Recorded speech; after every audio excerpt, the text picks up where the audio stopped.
Hey guys, how's it going? It's Python. Welcome back to some more HAIKYU Fly High. Today, we are going to talk about the updates that are going to happen, mostly on JP. I'm kind of late on talking about the updates on Global, but we're obviously going to go over that tomorrow for the 1-year anniversary. We're going to be live and streaming that, so please feel free to join tomorrow. But more so on JP today, we got the announcement of the upcoming SPs. Obviously, the first one being Suna. I've got all the announcements here translated for you, so I'm gonna pull them up one by one, the main ones anyways. So Suna is gonna be the first SP, well, the next SP on JP that's gonna come out obviously on Friday, on the 24th, which we're going to be live for as well as tomorrow on Global. And the reason why I wanted to make this video really is more so about something that we're going to talk about in a moment. But not only is Suna announced, we also got his art, we got his trailer, as well as his skills.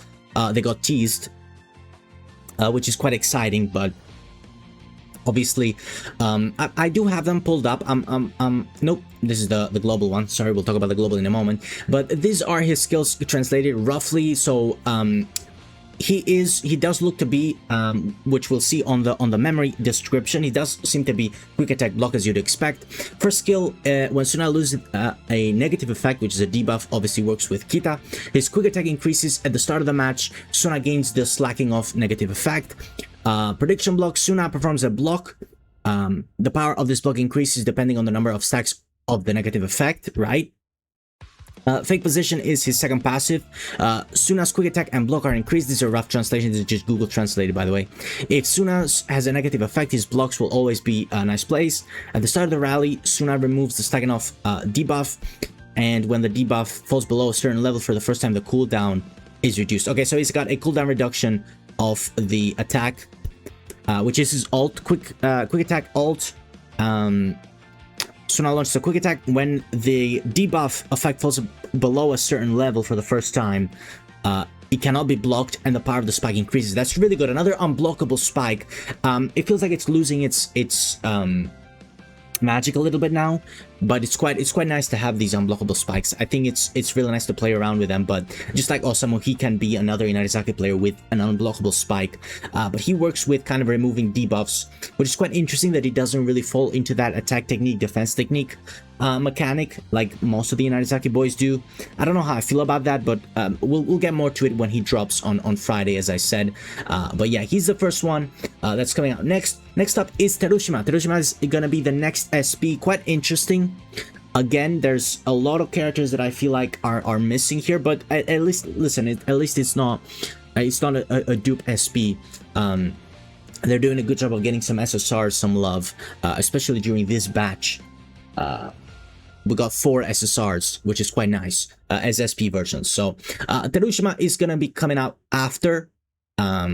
Obviously, he's gonna be, again, I'm saying this because of the memory. So the description of Suna's memory is blocking quick attack up, just like the... actually, the trailer dropped. I could have looked at the trailer, but he's gonna be quick attack and block, as you'd imagine. And then, oops, it's in the same page. And then Terushima is gonna be power attack and spike up. So he's gonna be power attack. I don't know what his second skill is gonna be. Usually, the memory is mostly tailored towards the alt, but you never know. With Hanamaki was the set, which is quite weird, but that's how they did it. So Terushima is going to be power attack, as you'd imagine. Maybe he's going to have the receive tag. You would imagine he would on the skill too, but maybe he's going to have a serve. You never know. Like his SSR does. I believe his SSR has a serve for whatever reason, but I'd imagine... I don't know. It's interesting to see if he's gonna have the receive tag or not. I hope he does, because again, he's gonna be another Fireworks Festival unit, which is gonna be the first time that we're gonna have 4 characters of the same theme at the same time, not dropping after, like a year after, because obviously we had Tsuki and Kuro from the Fireworks Festival team. So now we can actually make like a full Fireworks Festival team, except for one position, because we have 6. But the Libero is included as well in Yaku. I wonder what position we're missing. We don't have a setter yet, so that would be quite cool at some point, just to get like a full team, functional team. But I don't know if that's going to be an actual thing. Anyways, any more news? We got Memory gacha, yep, that was a memory gacha. We got a Miracle Wish gacha. This is a Miracle Wish gacha, which is, again, when we talk about the about the global updates, excuse me, the global updates have an SP Select banner. Not this one. This one's the Miracle Wish, which is also coming to global, I believe. But this is the paid one. This is one where you get some free ones. You have to get extremely lucky to get an SP or UR. But yeah, there's one for the memory as well. We've had this event. I'll show you the image when we get to the global updates. But it's not really free to play unless they decide to give away more this time, unlike the 2nd year anniversary on JP. We have Aone After School Rerun, which is quite an interesting one to go for. I wonder why they're skipping so much, but it's interesting why they're skipping so much. I was really hoping for the twins. Again, they're probably gonna be here in the Wish gacha, Super Wish gacha or Ultra Wish gacha. This is the memory one. But again, these are paid. These are not like the global ones. But maybe they're gonna add those as well. Maybe they're gonna add those. Hopefully they do, with Hoshimi Hirugami and Kenmai Liev in there as well. But you never know. Yeah, Aone's After School is here. We got some events. These are just some events we've had already. Mini games. Yeah, and then the monthly resets.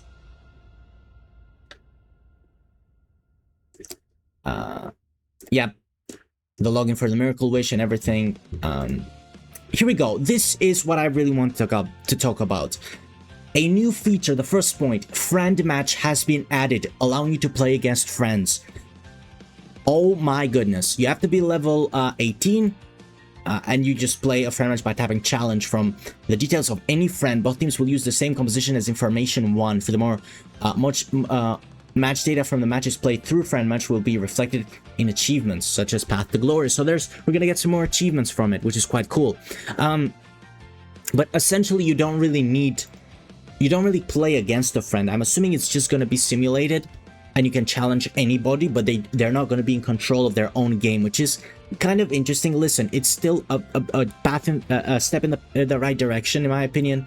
Will we ever get like an actual PvP player versus player? Like, probably not, but I do think, you know, you essentially play against your friend's team 1, which maybe they're using team 1, maybe team 1's not their main team, maybe you know, as I said, they're using team 1 in the sense that they need to be in control of team 1. But yeah, I don't really know about that one. But listen, it's great to have friend matches. Tapping the skip button, we can skip games after the user reaches level 32. What this means, I don't know. Can you skip any game? That would be quite cool, to be fair. That would make you know, PvP a lot easier. That would make the dailies a lot easier if you could. But the result is calculated based on the strength and performance. I don't know. A lot of the games here feel scripted anyway, so it doesn't really matter. I'm assuming that's not really going to be much of a problem. But yeah, a couple of more adjustments and corrections as well from the game, and that's essentially the main point that I want to talk about: the new SPs as well as mostly the friend match. The fact that they're skipping so many reruns on JP is quite concerning, in my opinion. I hope it's not because we're getting the Miracle Wish, because the Miracle Wish uses Miracle Wish tickets. And that you have to pay for those. You get like 20 free ones, so you get an SSR for free essentially, but you don't get anything else. So it's not great. And then obviously, as I said, on global, we're gonna be live tomorrow. We got a free UR, what looks like a free UR. We got a new Yachi cheerleader cheer. Obviously, we got a new the Midnight Treasure Hunt, which we haven't had on JP or on a long time, I think. Or I just haven't played it. An SP Select, which is different from the one that I'm going to talk about, and the UR Select. Of course, we're going to go over this tomorrow. I have so many tickets. We're going to go do so many pulls, guys, especially for the URs. More events as well as this one. Here we go. Rising Star on the Court. This is the Miracle Wish. This is the one where you have to pay, and it's not really great. It's not really as exciting as this one. Now, if they add this one to JP with the twins Hoshimi Hirugami, Kenmai Liev here, this would be incredible. This would be absolutely amazing. But more on the global updates. Obviously, Hoshimi's coming on global. That's the main thing. I forgot to mention. Hoshimi's coming on global. Gijima's gonna be for free, I'm assuming. Yeah, so we're gonna go over a lot tomorrow on stream. So please make sure you join for that. I'm gonna try and schedule it as soon as I can. But it should be around the regular time, you guys know. if you've watched before. So that's it. Thank you so much for watching, guys. I've been yapping a bit. I couldn't do this. You know, I've been a bit absent. I wanted to get a video out yesterday, but I was a bit ill yesterday. I'm feeling a lot better now, so we should be good to go for the streams on Wednesday, Friday, and maybe we'll have a Thursday stream as well. We'll see how it goes, but maybe a lot more streams now that friend matches are a thing. But it doesn't look to be very much, you know, you playing against a friend. It's more so just challenging a friend's standard lineup, which isn't as exciting as a friend match sounds, but still better than nothing. Thank you for watching, and I'll see you tomorrow. Bye bye.